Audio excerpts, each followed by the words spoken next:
저는 지금 임진강변의 철조망을 이전해서 임진강을 시민에게 돌려줘야 한다는 주장을 여러 경로를 통해서 하고 있습니다.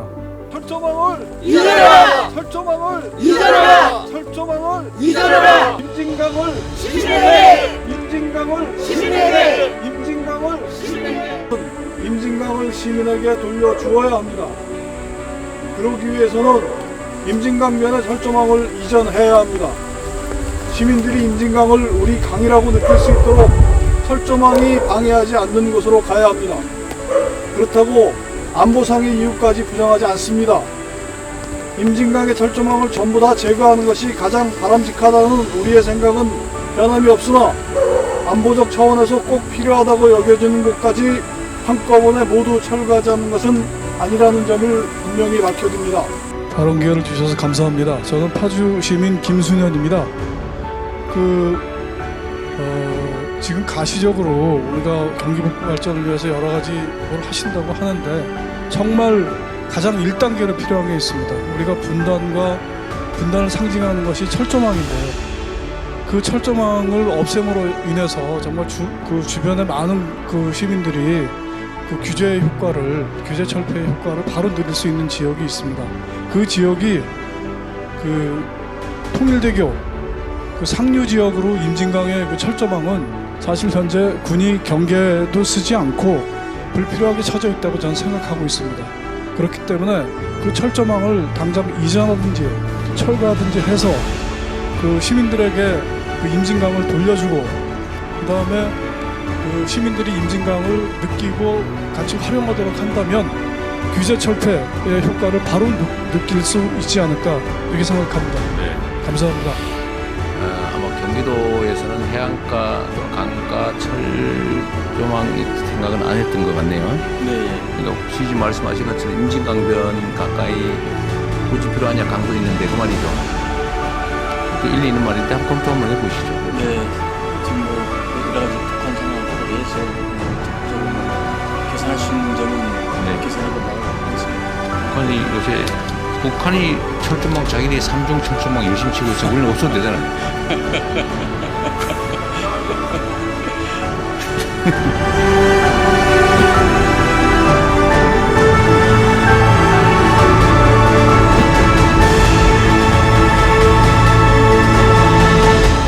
민통선 북상이라는 주제와 우리 접경 지역의 그 주민들이 받아왔던 여러 가지 고통과 어려움 이런 것들은 거의 일맥상통하고 있다고 봅니다.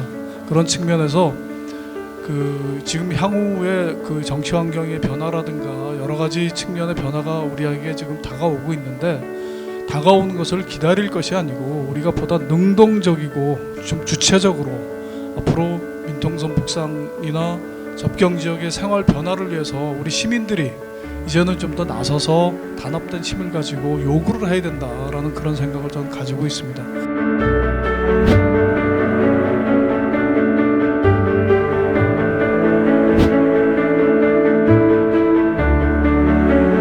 주한미군 공여구역 지원특별법이 미군 부대 및 주변 지역 주민들이 오랫동안 개발 제한으로 받았던 불이익을 감안하여 반환지를 공적으로 개발하고 이익을 주민들에게 환원하자는 취지였다는 점을 상기하면 국방부의 땅 장사는 그런 법의 취지에 명백히 어긋나는 것입니다. 그렇기 때문에 부산의 히알리아 기지나 용산 미군 기지처럼 파주에 있는 미군 반환 기지도 무상 반환되어야 합니다. 미군 기지를 처음 조성할 당시 땅을 거저 가져가다시피 했고 국가안보를 위해서 70년 동안이나 개발해서 소외되어 왔던 것을 생각하면 무상반환은 당연한 것입니다. 사실 파주는 군사시설보호법이나 수도권 정비법 등의 중첩된 규제로 인해서 제대로 된 발전의 기회를 잡기가 어려웠습니다. 그럼에도 국방부가 사실상 알박기를 하고 있는 행태는 부당한 것입니다. 반환되는 미군기지는 지리적 특성과 지역 발전의 요구 정도에 따라서 다양하게 쓰일 수 있어야 합니다. 어느 것은 학교, 어느 것은 공원, 어느 것은 산업시설 등으로 지역의 필요에 따라 쓰이도록 해주어야 합니다. 그러기 위해서는 무상 반환이 필수적입니다.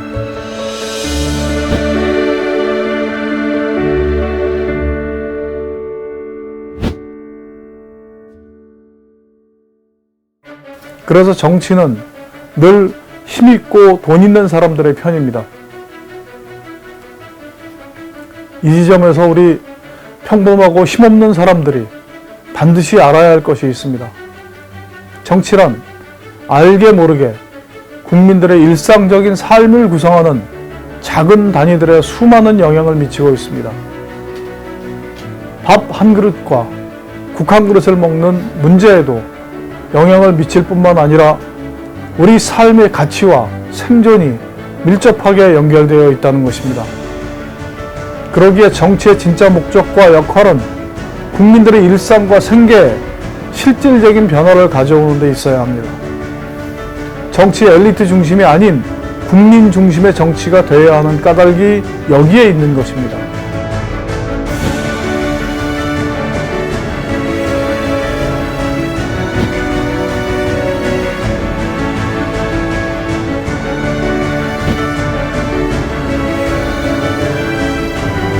북파주 지역이 여타 지역에 비해서 저개발 상태이거나 발전이 더딘 것은 부인할 수 없는 사실이고요. 네. 지역에 살고 있는 주민들은 평균적인 삶의 질이 여타 지역과 차이가 있거나 차별적이라면 그런 부분들을 개선하고 변화시켜 나가야 한다는 요구는 북파주 지역에서 사시는 분들의 일관된 요구일 것입니다. 사람이 사는 모습은 다를 수 있고 환경 또한 다를 수 있습니다. 그에 따른 삶의 질도 다를 수는 있습니다. 그러나 어느 지역에 산다는 것만으로 삶의 질의 차이가 크고 차별적인 대우를 받아서는 안 되는 것입니다. 네. 그렇다고 북파주 지역에 아파트 많이 짓고 공장 많이 짓는 것이 발전이라고 생각하지는 않습니다. 북파주 지역은 북파주만의 방식의 발전을 모색하고 지역민들의 삶의 질을 드높이려는 그런 고민과 노력을 해야 합니다. 북파주 발전 포럼이다라고 하면 아까 아나운서님이 말씀하신 북파주와 남파주의 어떤 그 차별 또는 그 대립의 문제로 이거를 바라볼 게 아니고요. 북파주와 남파주는 분명히 어떤 객관적인 상황도 다르고 주민들의 정서도 다른 만큼 이것들을 보다 각각의 상황에 처한 북파주는 북파주만의 발전 방식 또는 북파주 사람들의 삶의 질을 높일 수 있는 그런 방식들을 찾아내고 함께 그렇게 하도록 노력하는 것이 북파주 발전 포럼의 진정한 의미와 또는 목적이 아닌가 이렇게 생각합니다. 그렇기 때문에 북파주 발전 포럼을 북파주만의 이익과 이해를 관찰하고 요구하기 위한 그런 포럼이다라고만 생각하지 마시고 파주 전체의 이익과 이해를 함께하는 그런 그 모임이다 이렇게 봐주셨으면 좋겠습니다.